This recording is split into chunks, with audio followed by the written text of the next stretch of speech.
Hello guys, this is a class of Indian Evidence Act and we covered many important provisions of this subject. In our last class we have covered till section 134 and today we will start with the provision of examination of witnesses. ठीक है, तो आज हम अपना class start करेंगे chapter number 10 से, जो कि सेकंड लास्ट चैप्टर है of the Indian evidence act. अब इसके बाद थोड़ा ही प्रोविज़न बचा हुआ है जो हमें पढ़ना है, बाकी हमने मोस्टली कवर कर लिया है। जैसे कि रेलिवेंसी ऑफ द फैक्ट हो गया, प्रिजम्पशंस हो गए, इसके अंडर में जो बहुत ही ज़्यादा इंपॉर्टेंट जैसे कन्फेशन हो गया, एडमिशन हो गया, डाइंग डिक्लेरेशन वगैरह और जुडिशियल नोटिस, मतलब काफ़ी प्रकार के जो हमने फैक्ट हैं जो बहुत ही ज़्यादा इम्पॉर्टेंट है प्री और मेंस के लिए, वो हमने कवर कर लिए हैं। और आज हमें स्टार्ट करना है अपना एग्जामिनेशन ऑफ विटनेसेस से। तो हमें सबसे पहले तो ये जानना पड़ेगा, मतलब विटनेसेस के बारे में तो हम जान ही लिए हैं कि विटनेसेस क्या होते हैं और कौन ऐसे पर्सन हैं जिन्हें एज अ विटनेसेस कोर्ट में प्रोड्यूस किया जाता है। ठीक है, हमने सेक्शन 118 में ये पढ़ा था कि कौन कौन विटनेसेस बन सकते हैं, ऐसे कौन से पर्सन हैं जिसको हम as a witness court of law में प्रोड्यूस कर सकते हैं। विटनेसेस का कहीं भी डेफिनेशन नहीं दिया हुआ है इंडियन एविडेंस एक्ट में। ये नहीं बताया गया है कि कौन सा पर्सन विटनेस होता है, लेकिन कौन सा person as a witness produce किया जाता है वो बताया गया है। ठीक है, तो इसमें कन्फ्यूज़न नहीं होना है, क्योंकि एग्जाम में कभी कभी पूछ लेते हैं कि विटनेसेस का डेफिनेशन कहाँ दिया हुआ है। तो इंडियन एविडेंस एक्ट में विटनेसेस का डेफिनेशन कहीं नहीं दिया हुआ है। डायरेक्ट ही ये 118 से डायरेक्ट ही स्टार्ट कर दिए हैं कि विटनेसेस कौन होता है, कौन होगा। तो इसमें चैप्टर 10 में क्या है कि of the examination of witnesses, जो कि दिया हुआ है 135 से 166 तक। तो इसी के सिमिलर जो प्रोविजंस चलते हैं हमारे सीपीसी में और सीआरपीसी में, एज वी ऑल नो। जैसे सीपीसी में हम सिविल केस के बारे में पढ़ते हैं, तो जाहिर सी बात है केस कोई भी होगा उसमें हम विटनेसेस की हमें मतलब ज़रूरत होती है ना। अपने फैक्ट को प्रूफ करने के लिए हमें हमेशा विटनेसेस की ज़रूरत होती है। तो सीपीसी में कहाँ पर विटनेसेस का एग्जामिनेशन दिया हुआ है, ऑर्डर 18 में। ऑर्डर 18 जो हमारा सीपीसी का है 1908, वो एग्जामिनेशन ऑफ विटनेसेस की बात करता है। और इसी के सिमिलर प्रोविज़न अगर हम सीआरपीसी में देखते हैं, अपने द क्रिमिनल प्रोसीजर कोड में देखते हैं, तो उसमें कहाँ चैप्टर 18 to 22, ये तो हमारा ट्रायल का ही हो गया, क्योंकि अंडर ट्रायल ही हम किसी विटनेस का एग्जामिन करते हैं, उसके पहले तो करते नहीं है और ना ही जजमेंट देने की बात करते हैं। तो जो सीधा सीधा हमारा एग्जामिनेशन ऑफ विटनेस होता है वो हमारा ट्रायल के ड्यूरिंग ही होता है ना। जब कोर्ट में ट्रायल स्टार्ट होता है तब विटनेस को बुलाया जाता है, उसका प्रोड्यूस किया जाता है, एविडेंस दिए जाते हैं, ये सब वगैरह वगैरह ट्रायल में ही होते हैं। तो सीआरपीसी में हमारा चैप्टर ये और 28 जो कि पर्टिकुलरली एग्जामिनेशन ऑफ विटनेसेस की बात करता है। तो ये तो हमारे हो गए एविडेंस एक्ट के सिमिलर प्रोविज़न। इसके अलावा अब हम स्टार्ट करते हैं 135 में। तो देखिए इसमें क्या दिया हुआ है, order of protection and examination of witness. मतलब एक विटनेस का जो एज अ पर्सन जो विटनेसेस की तरह प्रोड्यूस किया जा रहा है, उसका प्रोटेक्शन कैसे होगा और उसका एग्जामिन कैसे होगा, उसका ऑर्डर बताया गया है 135 में।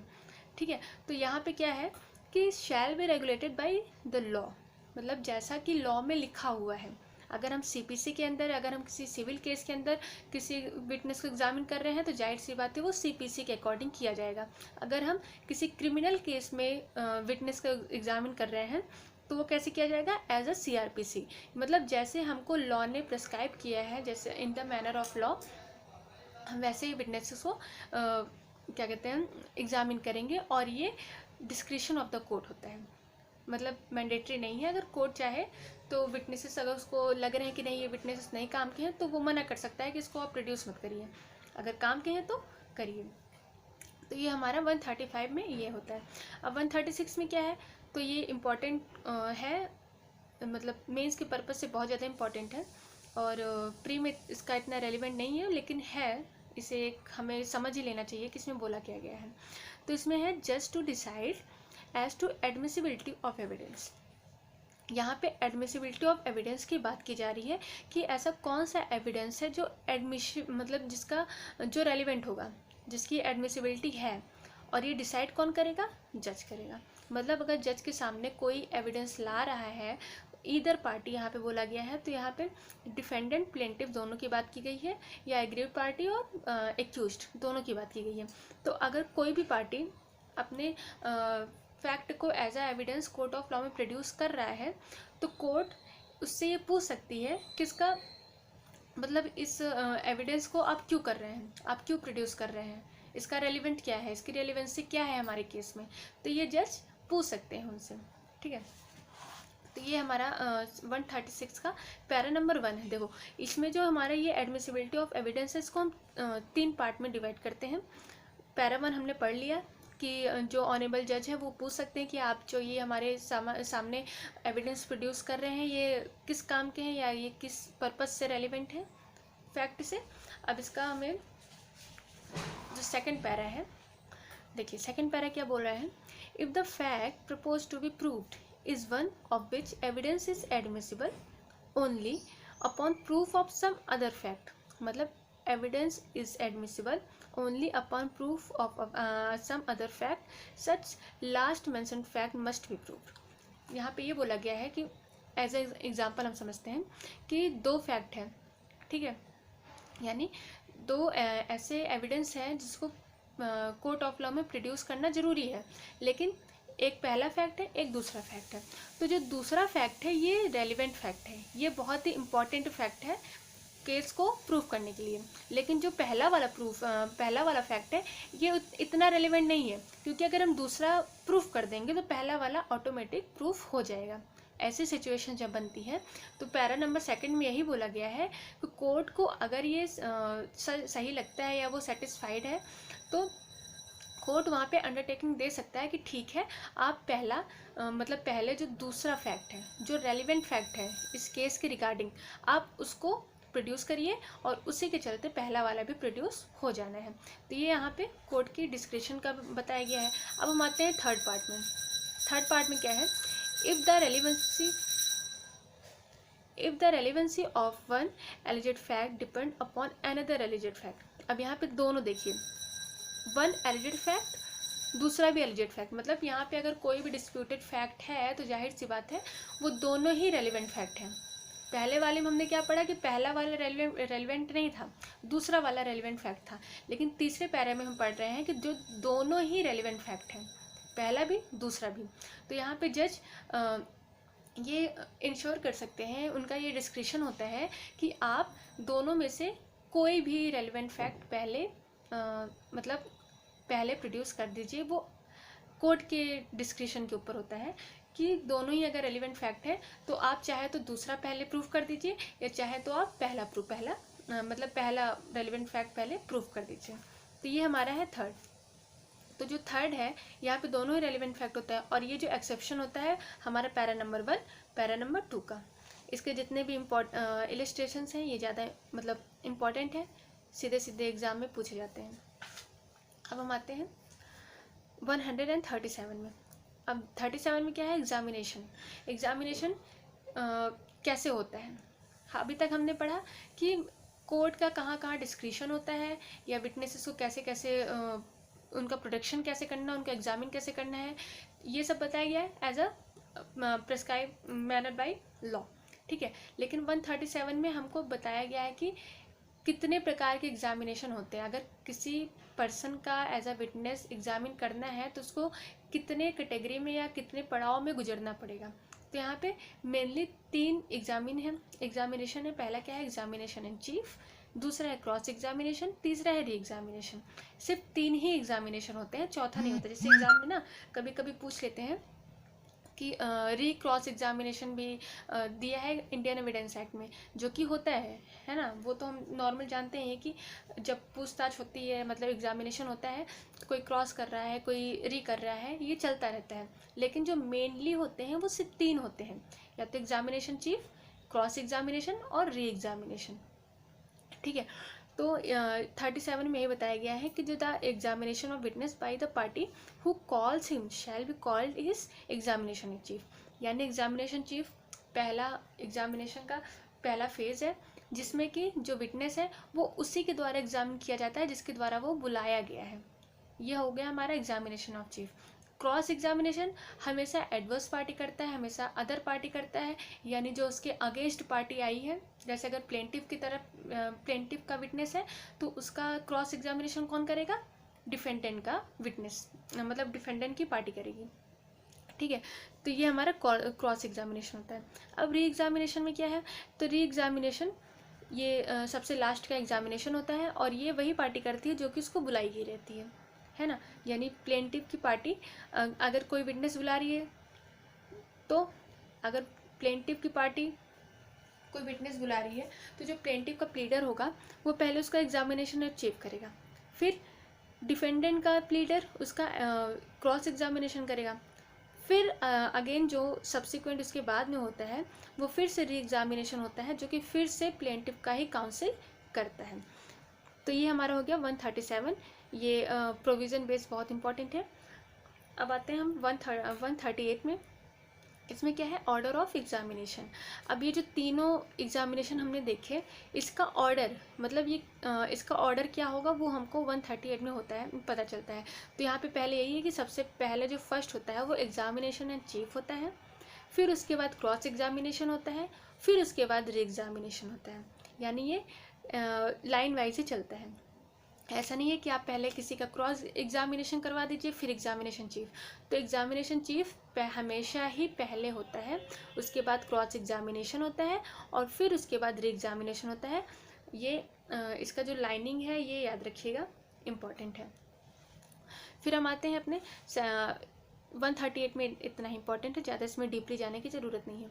फिर 139 में क्या है, cross examination of person called to produce a document. मतलब किसी पर्सन का क्रॉस एग्जामिनेशन करना जो कि डॉक्यूमेंट के प्रोड्यूस के लिए बुलाया गया है।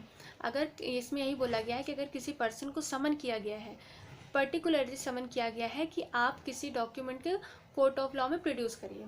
अब वो कोर्ट ऑफ लॉ में प्रोड्यूस किया, लेकिन अब उसका आप विटनेस, एज अ विटनेस आप उसका एग्जामिन करने लगो, तो क्या है, ये एक तरफ से देखा जाती है इनजस्टिस होगा, क्योंकि वो प्रिपेयर नहीं है भाई, एज अ विटनेस वो प्रिपेयर नहीं है, उसको क्या बोलना है क्या नहीं बोलना है, आप ऐसे ही किसी को नहीं बुला सकते हैं ना।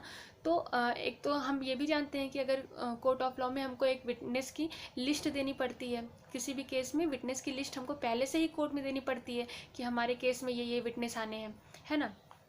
तो वही यहाँ पे बोला गया है कि अगर किसी पर्सन को सिर्फ किसी डॉक्यूमेंट को प्रोड्यूस के लिए उसको समन किया गया है तो उसको एज अ विटनेस हम एग्जामिन नहीं कर सकेंगे। लेकिन अगर ऐसा लगता है कि नहीं ये पर्सन एग्जामिन करा जाना चाहिए या इम्पॉर्टेंट है हमारे केस के लिए, तो उसके लिए हमको पहले कोर्ट की परमिशन लेनी पड़ेगी।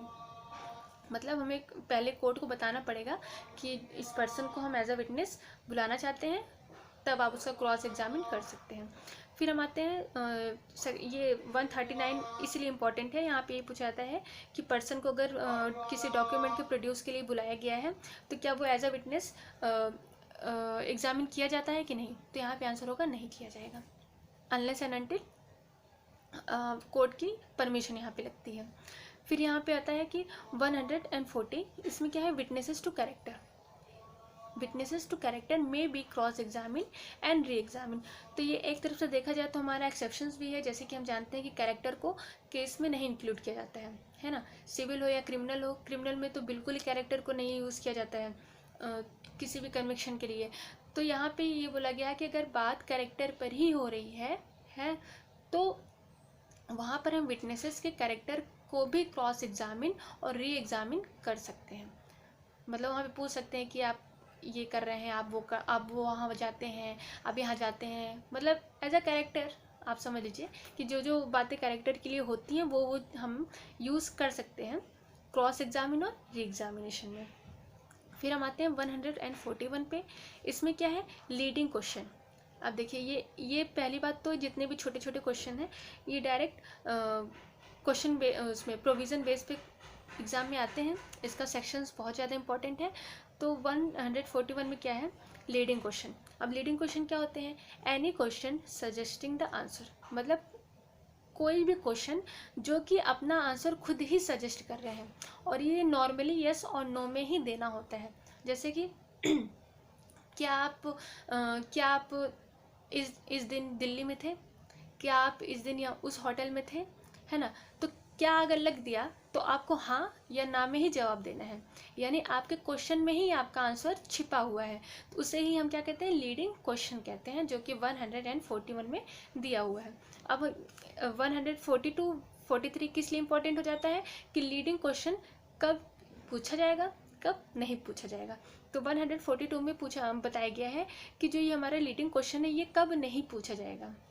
लीडिंग क्वेश्चन बहुत ही इंपॉर्टेंट क्वेश्चन होते हैं, और ये मतलब सोच लीजिए कि आप विटनेस को ये तोड़ने के लिए ही ज़्यादातर यूज़ किए जाते हैं कि अच्छा क्या आप ये थे, अच्छा क्या आपने ये किया। तो अगर वहाँ पे हाँ ना में जवाब देना होता है और लोग इससे ज़्यादा कन्फ्यूज़ होते हैं कि हम बोले क्या। तो यहाँ पे 142 में है कि कहाँ पे लीडिंग क्वेश्चन नहीं पूछा जाएगा। तो leading question must not if objected to by the adverse party be asked in examination chief और इन ए री एग्जामिनेशन। मतलब जो हमारा लीडिंग क्वेश्चन है ये हम एग्जामिनेशन एंड चीफ में और री एग्जामिन में, यानी जो कि खुद की पार्टी द्वारा जो क्वेश्चन पूछे जाते हैं जिस एग्जामिनेशन में, वहाँ पर लीडिंग क्वेश्चन नहीं पूछे जाएंगे।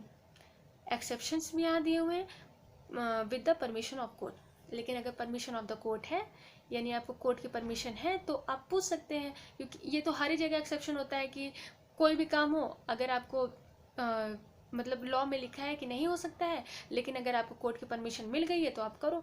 तो वही चीज़ यहाँ पे बोली गई है कि जो लीडिंग क्वेश्चन है वो एग्जामिनेशन एंड चीफ और री एग्जामिनेशन में नहीं पूछी जाएगी, लेकिन कब पूछी जा सकती है, जब आप पहले ही परमिशन ऑफ द कोर्ट ले लीजिए। उसके बाद इसमें क्या इसका देखिए, ये एक प्रोविज़न ये भी है कि द कोर्ट शैल परमिट, यहाँ पे शैल वर्ड यूज़ है, तो यानी ये कोर्ट के लिए मैंडेटरी प्रोविज़न है। Permit leading question as to matter in the introductory and undisputed been already sufficiently proved. मतलब यहाँ पे अगर कोई इंट्रोडक्टरी है या अनडिस्प्यूटेड फैक्ट है तो वहाँ पे कोर्ट को अलाउ कर देगी लीडिंग क्वेश्चन के लिए, जो कि ऑलरेडी ही प्रूव्ड है।